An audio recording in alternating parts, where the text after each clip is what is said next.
En grand 4, nous parlons des tests de l'intelligence. Définition.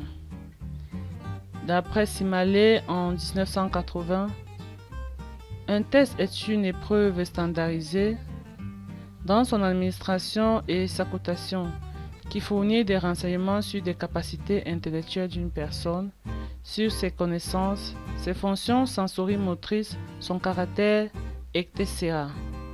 Il permet de le situer par rapport aux autres membres du groupe social dont il fait partie. Grand 5.2, les principaux types de tests.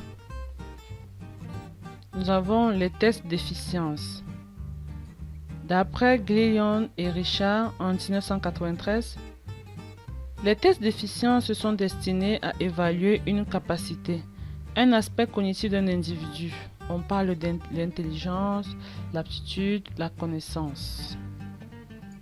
Les tests de personnalité. Toujours pour Gigloire et Richard, les tests de personnalité explorent ou mesurent les intérêts, le caractère de l'efficacité, c'est-à-dire les aspects affectifs d'un individu. Ils permettent de mesurer les aspects non intellectuels.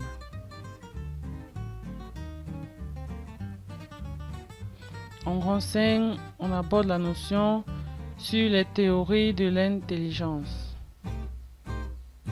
Comme première théorie, nous avons la théorie héréditariste, où l'intelligence vient de l'hérédité. L'intelligence a un fondement héréditaire. La génétique révèle que l'être humain naît de la fusion entre deux gamètes, gamète mâle et gamète femelle. Cette fusion s'accompagne du transfert du matériel génétique issu des deux parents à travers les chromosomes. La théorie héréditariste affirme que l'intelligence est transmise par les deux gènes. Cela signifie qu'elle a un fondement génétique. Deuxième théorie, la théorie environnementaliste. L'intelligence vient du milieu. L'intelligence a un fondement sur l'environnement ou le milieu. Les tenants de cette théorie postulent que l'intelligence provient de l'environnement. Ils avancent l'argument selon lequel les interactions d'un individu avec son milieu rendent possible son développement intellectuel. Nous avons l'interaction hérédité-milieu.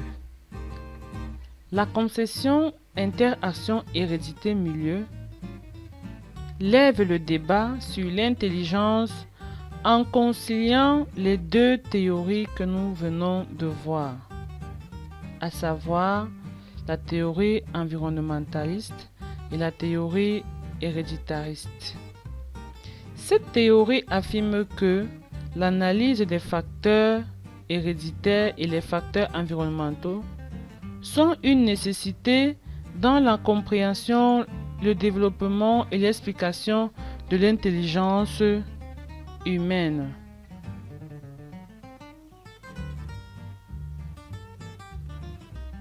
Ainsi se termine le chapitre 6 sur l'intelligence.